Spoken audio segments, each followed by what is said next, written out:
नमस्कार फ्रेंड्स, पूजन सपोर्ट में आप सभी का हार्दिक स्वागत है।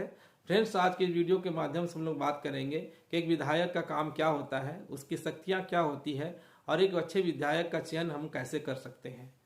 तो फ्रेंड्स, अगर आप हमारे चैनल में नए हैं तो हमारे चैनल को जरूर सब्सक्राइब कीजिए और दोस्तों मित्रों तक इस वीडियो को जरूर शेयर कीजिए।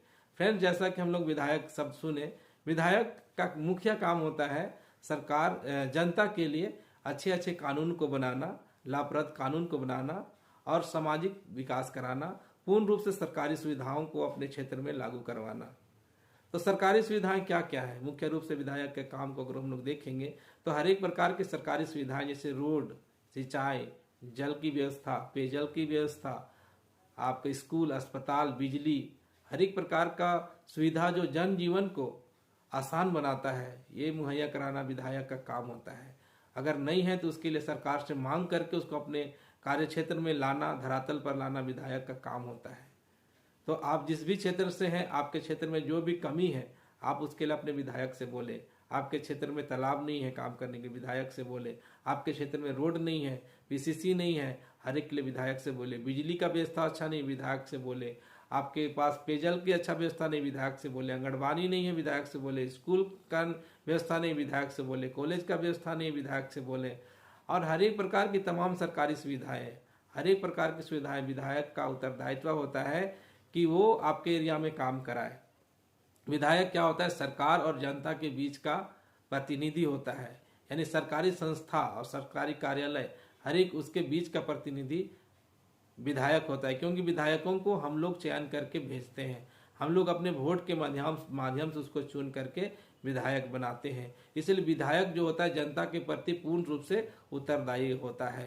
तो इस प्रकार हम लोग समझ पाते हैं कि आपके क्षेत्र में जो भी मूलभूत आवश्यकता है मनुष्य का, सरकार से मिलने वाली जो आवश्यकता है, अगर पूर्ण रूप से नहीं मिल पा रही है, यानी सड़कें ठीक नहीं है, पेयजल की व्यवस्था नहीं है, सिंचाई का साधन नहीं है, स्कूल नहीं है, कॉलेज नहीं है, आंगनबाड़ी नहीं है, किसी भी तरह की व्यवस्था में कमी पाई जाती है, इसका जिम्मेदार कौन होता है? विधायक होता है। तो आप अपनी कंप्लेन लेकर के विधायक के पास जा सकते हैं। और दूसरी बार अगर हम लोग देखेंगे विधायक की पावर, विधायक का पावर फ्रेंड्स, सरकार में विधायकों का पावर सबसे अधिक होता है।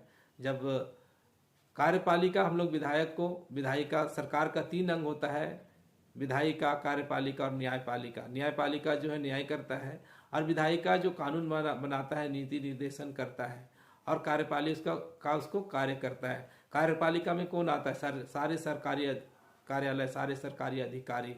तो विधायक जो है के पास पूरा शक्ति होता है, पूरा पावर होता है कि कार्यपालिका से सवाल पूछ सके कि कहाँ पर ये किसी का काम अगर नहीं हो रहा है तो क्यों नहीं हो रहा है, उसके पीछे कारण क्या है। उसके लिए सख्त निर्देश दे सकता है, अधिकारी को सस्पेंड कर सकता है, हर एक प्रकार का सही कदम वो उठा सकता है। इस प्रकार से हम लोग देखते हैं कि अगर किसी भी एरिया में, किसी भी क्षेत्र में अगर सरकारी अधिकारी, सरकारी कार्यालय या कोई काम सरकारी दफ्तरों में सही काम नहीं हो रहा है, जनजीवन को परेशानी हो रही है, तो विधायक उसका ध्यान नहीं दे रहा है या तो अपना उल्लू सीधा करके बैठा हुआ है।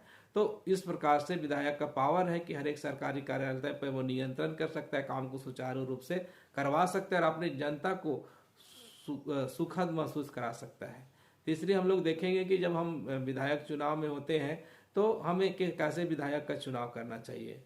हमें अपने लिए, अपने क्षेत्र के लिए, सर्वांगीण विकास के लिए एक अच्छे विधायक का चुनाव करना चाहिए, और ऐसा विधायक चुने जो आपके बीच का हो, उस विधानसभा क्षेत्र का हो, उस बीच में उसका रहना होता है, आपके बीच में उठना बैठना होता है, वैसे विधायक को हमें चुनना चाहिए।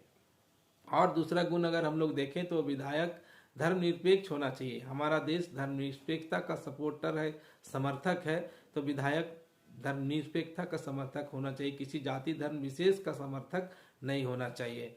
हर एक व्यक्ति का एक अपना धर्म है, उसका निजी मामला है, लेकिन जब जनता की बात आती है, सेवकाई की बात आती है, सेवा की बात आती है, तो उस स्थान पर धर्म नहीं आना चाहिए। तो धर्मनिरपेक्षता को सपोर्ट करने वाले विधायक को चुनना चाहिए। दूसरी बात है वो विधायक जो है संविधान का इज्जत करने वाला, संविधान का सम्मान करने वाला होना चाहिए। और तीसरा हम लोग देखते हैं कि वो विधायक उस एरिया का क्षेत्रीय भाषा को, क्षेत्रीय लैंग्वेज को पूर्ण रूप से जानने वाला और समझने वाला होना चाहिए। और हम लोग देखेंगे कि विधायक उस क्षेत्र की वेशभूषा को भी समझने वाला होना चाहिए, उस क्षेत्र की संस्कृति को भी समझने वाला होना चाहिए और हर एक तरह से वो विधायक लोगों से इजी रूप से मिलनसार मेल भाव रखने वाला होना चाहिए। ऊंच नीच का भाव वाला नहीं होना चाहिए, अमीरी गरीबी का भाव वाला विधायक नहीं होना चाहिए। ऐसा विधायक होना चाहिए कि गरीब का झोपड़ी में भी चला जाए और अमीर का बंगला में भी जाए, उससे कोई उसको फर्क ना पड़े और सभी को बराबर प्राथमिकता देने वाला प्रवृत्ति का होना चाहिए। तो इस प्रकार फ्रेंड्स हम अपने लिए एक अच्छे विधायक का चुनाव कर सकते हैं। और सबसे बड़ी बात ये आज के युग में विधायक को पढ़ा लिखा होना बहुत आवश्यक है। कम से कम नई पर में भी विधायक मैट्रिक पास होना जरूरी है और जितना अधिक वो विधायक पढ़ा लिखा हो उतना अच्छा है, क्योंकि जब विधायक पढ़ा लिखा होगा तभी वह विधायक अपने क्षेत्र के लिए विकास के कार्यों को कर पाएगा। कुछ पढ़ने ही नहीं जानेगा, कुछ लिखने ही नहीं जानेगा, कुछ समझेगा ही नहीं, तो क्या वो विधायक अपने क्षेत्र के लिए काम करेगा? वो विधायक दूसरे पर डिपेंड रह जाएगा। फिर जो मुंशी होंगे, चपरासी होंगे, जो उसके कार्यकर्ता होंगे, वो क्या करेंगे? उसको नचाते रहेंगे। तो ऐसे विधायक को ना चुने जो पढ़ा लिखा ना हो, जिसके अंदर ज्ञान अक्षरों का ज्ञान ना हो, क्योंकि वो खुद से पढ़ लिख के समझ नहीं सकेगा तो कैसे विकास के कार्यों को करेगा। इस प्रकार से और विधायक को होता है कि डिसीजन मेकिंग होना चाहिए, वो तुरंत डिसीजन अच्छा निर्णय लेने वाला व्यक्ति होना चाहिए और सबको समान दृष्टि से देखने वाला व्यक्ति होना चाहिए। तो इस प्रकार से हम लोग जाने कि विधायक की शक्तियां, विधायक के पावर और विधायक कैसे विधायक का चयन करना चाहिए। तो इस समय फ्रेंड्स झारखंड में चुनाव का माहौल चल रहा है, तो हम लोग इन सब बातों को विशेष रूप से ध्यान दे सकते हैं कि और अपने लिए विधायक का चुनाव कर सकते हैं कि आपका राज्य में अच्छा विकास हो सके और वहाँ पे शांति और सुगमता कायम किया जा सके। तो फ्रेंड्स हम आशा करते हैं इस वीडियो के माध्यम से आप सभी को एक अच्छा संदेश और एक अच्छा जागरूकता हम ला पाए हैं। अगर आप वीडियो अच्छा लगता है तो कमेंट में ज़रूर बताएं और अपने दोस्तों मित्रों तक वीडियो को शेयर करें, हमारे चैनल को जरूर सब्सक्राइब करें और अपने भाई को सहयोग करें। धन्यवाद।